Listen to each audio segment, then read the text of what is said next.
Hi, and welcome to the Heart of a Perfectionist podcast. I'm your host, Tegan Thompson. I'm a book lover, a chocoholic, and an INTJ living in a world filled with extroverts.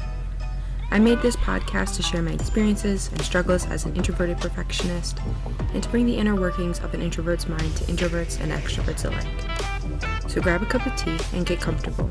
It's time to unmute. Hello everyone, and welcome to another episode of the Heart of a Perfectionist podcast. So today is a day of remembrance for all of those whose lives were taken on 9/11 and everyone who survived and mourns that day. While I was too young to really remember this day back in 2001, I do want to recognize the people lost and the pain of that day. So I just want to take a quick moment of silence for it, and I hope you will join me in this moment of silence.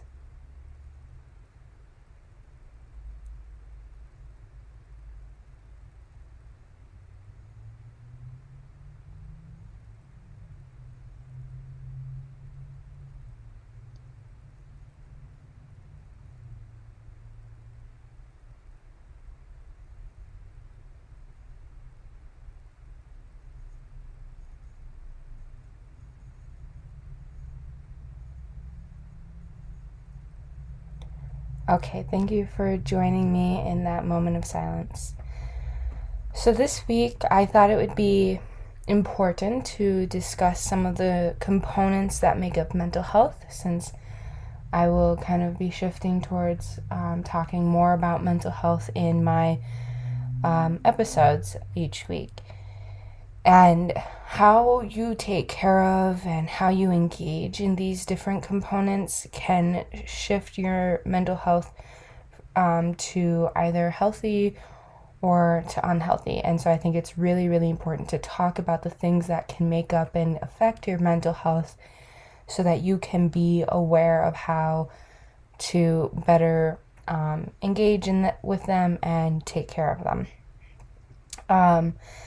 The first three I'm going to talk about are kind of your basic components of mental health, which encompass your physical health, your intellectual health, and your environmental health. So your physical health is really important to your mental health and can greatly impact your mental health because your mind and your body are so interconnected. If you think about it, everything your body does is controlled by your mind, and how you perceive yourself and your body is all through your mind, and those things are one and the same, essentially. And taking care of your physical well-being will help you feel better and allow you to be more positive in general throughout your daily life. And so it's really, really important to take care of your physical health, however that may be for you.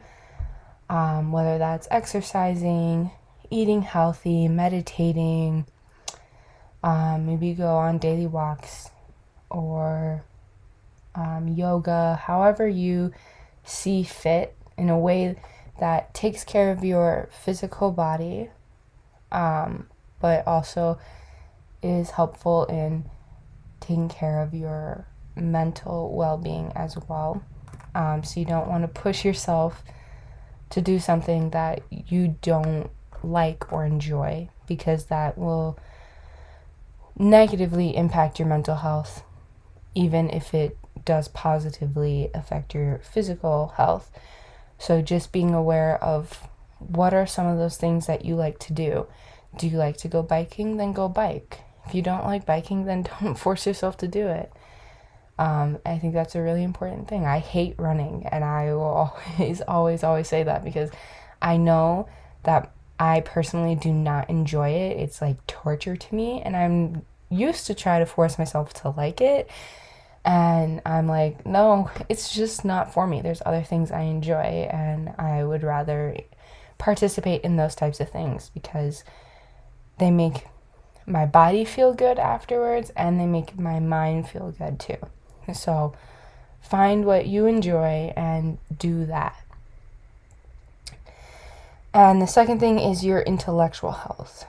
So this kind of involves exercising your mind and continuously learning, just engaging your mental being in things that kind of intellectually stimulate you, because as you learn new skills and you gain new knowledge, you open doors to new opportunities, and this allows you to kind of be creative, whether that's in problem solving or literally with art or whatever it may be, just allowing you to be creative in general through life.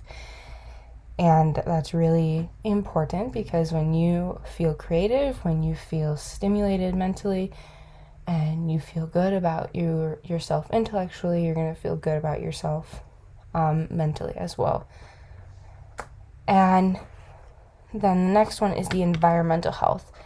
And environmental health is really important because it's the things that surround you throughout your day. And if any of those things cause daily stressors in your life, whether that may be work or people that you are surrounded by with your family and friends, or just in the community, whatever it may be, or if you live in conditions that maybe are less than ideal, these can negatively impact your mental health because you're constantly stressing over those things. It's a big weight on your mind, and it's really hard to live with things that are kind of feel like they're weighing you down. So it's important to try to remove those stressors when possible. I know that sometimes it's not always possible, and we're held back by other things, such as our financial situation, or maybe even age, or whatever it may be. You know, sometimes you can't remove all of those things, but trying to limit them is the best way to do that. And that does include the people around you. Sometimes you need to let go of people who are not good for you anymore, and that can be really hard. Or maybe you need to find a new job because the job that you are currently pursuing is just causing a lot of stress and is not pushing you to where you want to be. So sometimes maybe you need to find a new job, and those things can be stressful, but once you get out of the thing that's already causing you stress daily, and you put yourself through that little bit of more stress to find a new situation, then you can release that stress and release that weight and help yourself move into a healthier mentality. Okay, and now I'm going to move into a couple of things that are less about your literal health. And one of those things is therapy, and I think therapy is so important. One-on-one therapy, family therapy, couples therapy, whatever it may be. I think it's so important to participate in therapy for everyone, no matter who you are, because there's not a single person born into this world who is fully equipped with the tools and the coping skills required to maintain a daily healthy mental health. And that's just so important to remember, is, you know, we don't get born with those, like, that instinct to know exactly how to handle situations, and we're also not taught them in school. And so unless you go through the education in college and maybe a master's degree or beyond on learning psychology and learning about those things, you're not going to be able to truly understand it. And so it's important to be able to go to someone who does and who is aware of those things.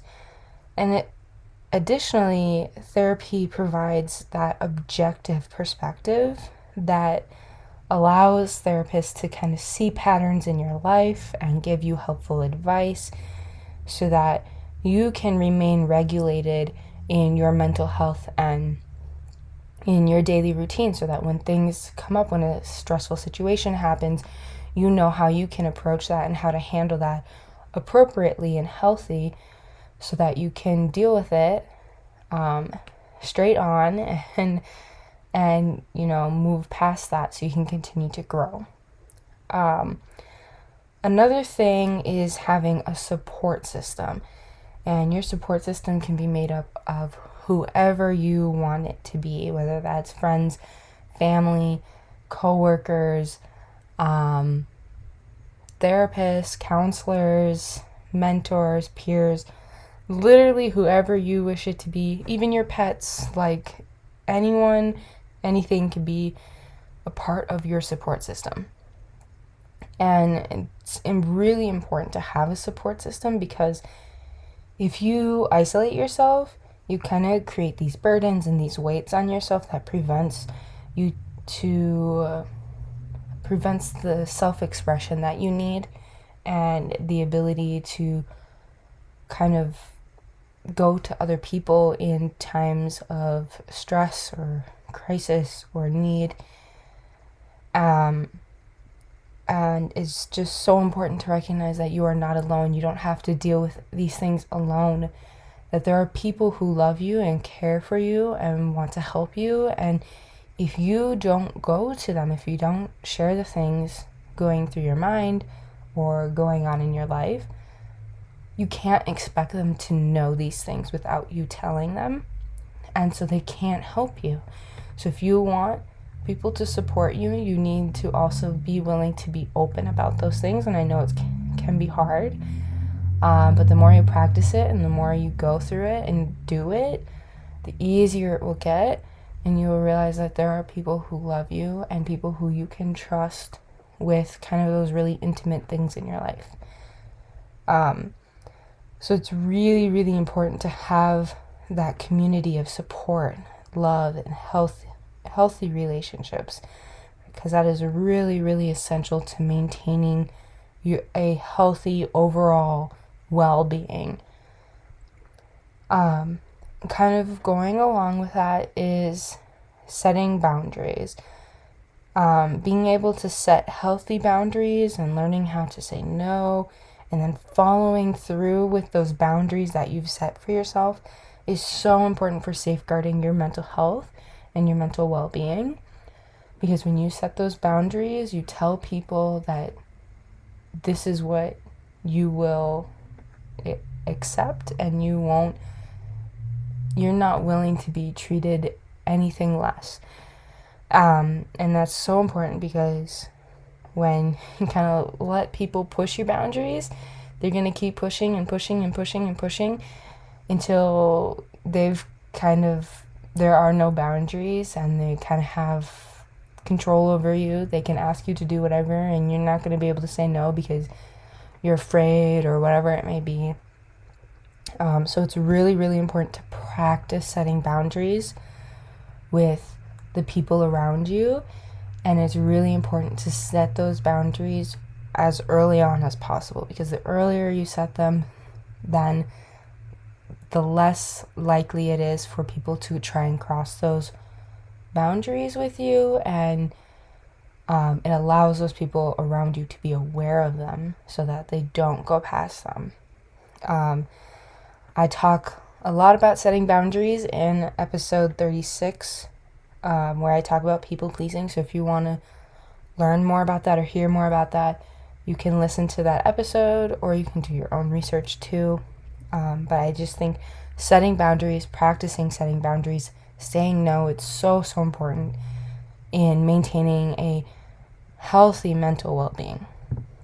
And then the last thing I have is self-care. And self-care is really important to maintaining your mental health, because when you take care of your needs and your wants, you allow yourself to nurture your mind and your body and your soul, and you take time to kind of relieve yourself of those stressors you have in your life and to kind of reset and rebalance yourself.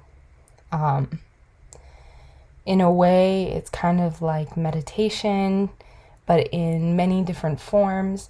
However, self-care is for you and however you like to participate in it. It doesn't matter what activity it is a form of meditation because you're able to relax and kind of just recenter yourself. And so taking care of yourself is super, super, super important to maintaining your mental health. Because, if you don't really put a focus on yourself, then how can you expect people to respect you and want to appreciate you if you don't respect and appreciate your own body and your own mind? And so it's just really, really important to make sure that you put yourself first in some situations and make sure that you're taking care of yourself and that you maintain that harmony and that balance within yourself. So I hope that, hearing about these different components that can make up your mental health, you recognize that it's not just your mental health. It's not just making sure that, okay, well, am I mentally healthy? Is that the only thing preventing you from getting a mental illness or from falling into a place of an unhealthy mental well-being? And the answer is no. There are many, many things that make up your mental health, and some of those things you can't entirely control. We talked about environmental health, and you can't entirely control everything in your environment. You can't control the house or the neighborhood you grew up in. You can't control the students that you went to school with, or the coworkers that maybe you work with.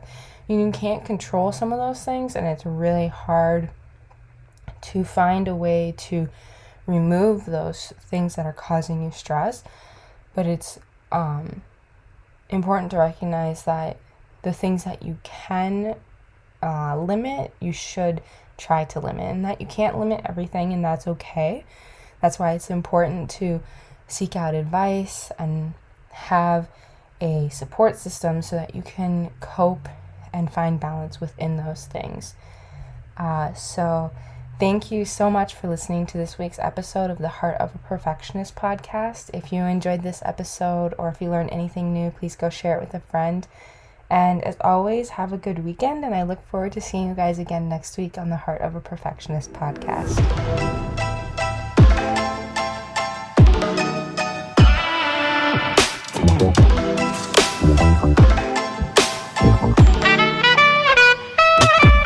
Wow.